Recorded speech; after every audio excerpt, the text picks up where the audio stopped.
nandritra n'izay fepotona lava izay dia tsy mitsaha mitotongana ny fiaina ny mpiasa malagasy ary ny baribary toy ny tafoka andefa tanàna amin'ny maha-firenena fahadimy amin'ny farany azy manerana izao tontolo izao. Eo anatrehan'izany rehetra zany dia resy laza ny sendika ny mpiasa rehetra fa tsy maintsy manambatra kely miray inona manambatra ny feo ary tsy manaiky intsony ny fanaovana azy ho fitaovana politika hakana na iarovana fitondrana. Tsy anaiky ny zarazara ho anjakana zay politika ny galiny ny mpiasa malagasy.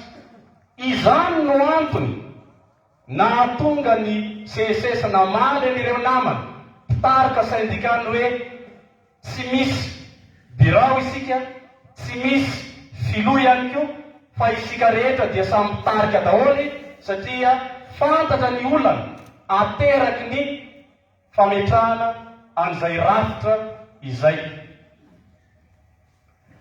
Noho izany iaraka isika rehetra hamerin-kasina ny mampiasa malagasy atsika, hamerin-kasina ny asa izay miantoka ny fandrosoan'ny firenena, indrindra mba hisitrahantsika ny zosy asina tandrify ny maha-any ny firenena antsika mpiasa malagasy. Tantandalany Madagasikara koa tsy misy na iray aza eto amin'ity tany izay diavintsika ity, ilay Madagasikara malalantsika ity ambony lalàna na iza na iza.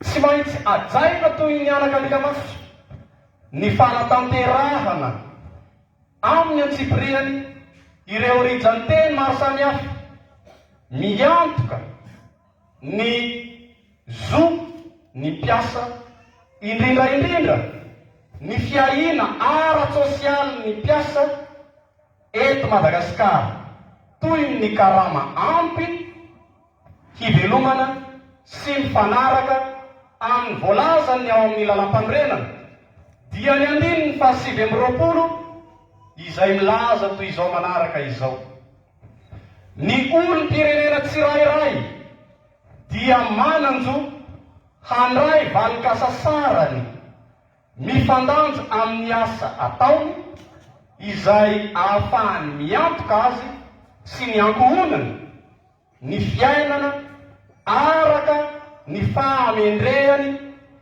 maha-olon'azy. Fantatsika kehitriny fa tsy tanteraka izany lalam-panorenana izany, koa isika no mivoniny ho an'izay rehetra ampindramina fahefana sy mbola mieritreritra ny fahindrana fahefana amin'ny vahoaka no anatanteraka amin'ny antsipiriany ny voalazany 2020 amin'ny lalam-panorenana Repoblika fahaefatra. Eo ihany koa ny tsy maintsy anajana ny fenitra iraisan'ny firenena izay tsy maintsy hifanarahan'ny mpampiasa tsy miankina, ny mpiasa sy ny fitondram-panjakana ny amin'izay mety ho famerana ny karama izay ny amin'ny fombafomba mampanao rehetra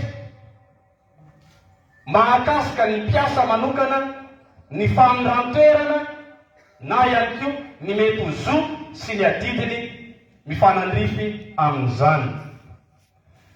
Ny tsy fanajana ny zon'ny mpiasa sy ny fanaovana antsojay aminy, eny fa na dia amina mpiasa tokana monja aza dia mitarika avy atrany amin'ny fampikatsoana ny fandehany raha rehetra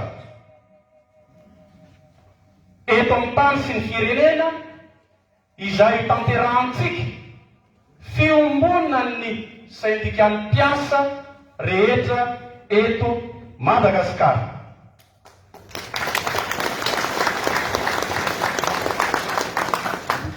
Koa basy aty fikavana ny antsika ry kamarady isany ho an'ny mpindrana fahefana, ho an'ny mpitati-bolana any amin'ny communauté internationale, fa tsy andefitra intsony sy tsy ilefitra manana ny rariny intsony ny mpiasa malagasy.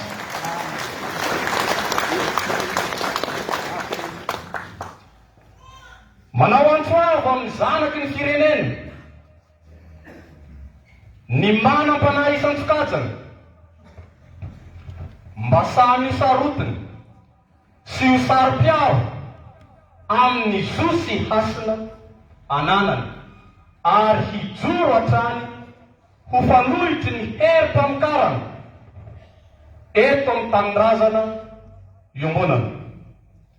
Miantso ny mpiasa malagasy rehetra tsy ankanavaka ny fiombonam-ben'ny syndicat-ny mpiasa malagasy FSMM mba samy irahina sy anamafy hatrany ny firaisampirenena ka hiasa angitsy-po ho tompony manana azy eo amin'ny fampiovarana amin'ny sehatra maro lafy eto amin'ny tany sy ny firenena malalantsika ity.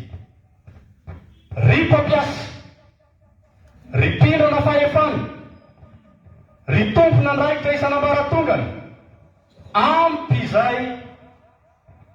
izay ny fieverana ny mpiasa malagasy ho fitaovam-pamokarana fotsiny ihany.